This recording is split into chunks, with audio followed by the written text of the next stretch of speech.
روحانیت کو اگر میں یوں عرض کر دوں کہ یہ ایک انفرادی معاملہ ہے.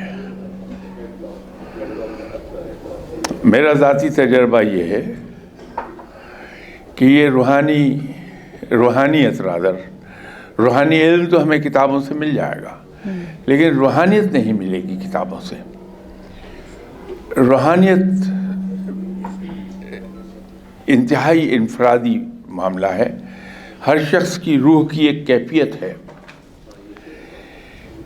ہم جب کسی ایسے آدمی کے پاس جاتے ہیں جس کو اللہ تعالیٰ نے روحانیت عطا فرمائی ہے، اس پر نظر عنایت کی ہے رب تعالیٰ نے کہ اسے روحانیت عطا کر دی ہے، تو جب ہم اس کے پاس جاتے ہیں اور ہم اس سے یہ عرض کرتے ہیں کہ حضرت کچھ ہم پہ نظر کرم کیجیے اور ہمیں روحانیت کا کوئی سبق سکھا دیں، تو وہ سب سے پہلے غیر محسوس طریقے پر اپنے پاس آنے والے انسان کی روحانی کیفیات کو چیک کر لیتا ہے.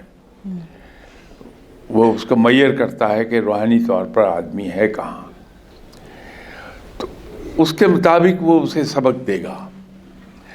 کچھ لوگ جو ایسے شخص کے پاس جس پر اللہ کی رحمتیں ہیں اور اسے علم لدنی حاصل ہے جاتے ہیں تو روحانی طور پر کافی آگے چلے گئے ہوتے ہیں.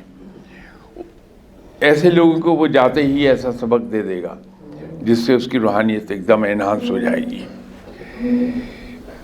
بعض اوقات کوئی مجھ جیسا بندہ بھی چلا جاتا ہے جو دنیا میں ڈوبا ہوا ہے اور روحانی طور پر بہت ہی پست ہے، تو پھر اس کو وہ الف بے سے شروع کرتا ہے.